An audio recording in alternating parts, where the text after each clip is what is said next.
कैद में पड़े इस आदमी ने एक अजीब चीज देखी। उस जापानी सैनिक ने अचानक से लोहे की जंजीर काट दी और सारे अमेरिकी कैदियों को आजाद कर दिया। फिर उसने टावर पर खड़े सैनिकों को गोली न चलाने का इशारा किया, लेकिन तभी उसकी नजर कुएं के अंदर पड़ी जहां से दो आंखें उसे घूर रही थी। पास जाकर देखा तो पता चला कि अंदर कोई बंदा कैद है। उसने बिना देरी किए जंजीर काटी, ढक्कन खोला और उस बंदे को जल्दी से भागने को कहा, निकलो यहां से। पर उस बंदे ने कहा कि भाई भागना तो एकदम नामुमकिन है, बाहर से ज्यादा सेफ तो इस कुएं के अंदर रहना है। तभी वहां कुछ बड़े अफसर उस जापानी सैनिक को बुलाते हैं ताकि वो खुद अपनी जान दे दे। अपने आसपास के अफसरों को एक एक करके मरते देख वो जापानी डर के मारे कांपने लगा। वो अभी सोच ही रहा था कि क्या करे, तभी खतरनाक परमाणु बम वहां गिरता है। बम के जमीन पर गिरते ही एक बहुत बड़ा धुएं का बादल आसमान में उड़ जाता है। जापानी अपनी जान लेने ही वाला था कि उस बंदे ने उसे झट से रोक लिया और उसे लेकर गहरे कुएं की तरफ भागने लगा। आखिर में जापानी तो सही सलामत कुएं में कूद गया, लेकिन वो बंदा बम के झटके से उड़कर नीचे जा गिरा। उसने कुएं के भारी ढक्कन से जापानी को कवर कर लिया। बाहर हजारों डिग्री की आग भड़क रही थी, लेकिन उस बंदे ने अपने शरीर पर उस खौफनाक आग की तपन को झेल लिया।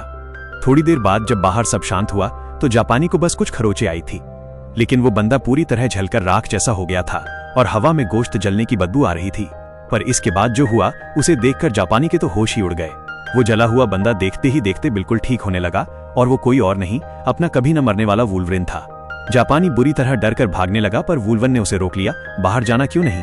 इसके बाद वो दोनों लोहे की जंजीर पकड़कर उस गहरे कुएं से बाहर निकले और बाहर का नजारा देखा तो सब कुछ मलबे में बदल चुका था। देखते ही देखते कुछ साल बीत गए।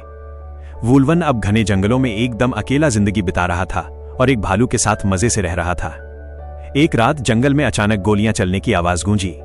वुल्वन भारी बारिश में बाहर देखने निकला तो उसने देखा कि जो भालू इतने सालों से उसका साथी था, किसी ने उसका बड़ी बेरहमी से शिकार कर दिया है। उसे जमीन पर तड़पते हुए देखकर वुल्वन ने अपने स्टील के पंजे निकाले और एक ही झटके में अपने इस पुराने दोस्त की जान निकालकर उसकी तकलीफ खत्म कर दी।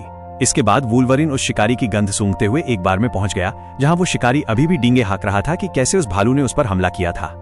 वुल्वरिन सीधा उसके पास गया, उसका हाथ उठाया और एक ही झटके में उसके हाथ के आर पार हथियार घोंप दिया और उसे अपना नाम बताया। इसके बाद वुल्वन ने शराब से उस शिकारी के घाव को साफ किया, जिससे वो दर्द के मारे बुरी तरह तड़प उठा।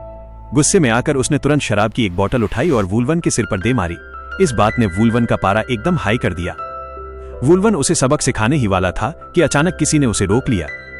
एक लड़की ने कहा कि ऐसे टूचे कामों के लिए वुल्वन को अपने हाथ गंदे करने की कोई जरूरत नहीं है। फिर उसने एक जोरदार लात मारी और उस गुंडे को जमीन पर सुला दिया। ये सब देखकर एक और गुंडे ने अपनी पिस्तौल निकाल ली। जैसे ही उसने हाथ उठाया, उस लड़की ने उस पर हमला कर दिया और पलक झपकते ही उसकी खटिया खड़ी कर दी। ये छोटा सा एक्शन दिखाने के बाद उसने अपना हथियार वापस रख लिया।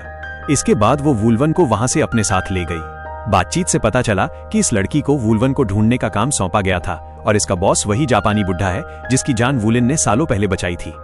अब उस जापानी के पास ज्यादा वक्त नहीं बचा था और वो मरने से पहले एक बार वुल्वन से मिलना चाहता था।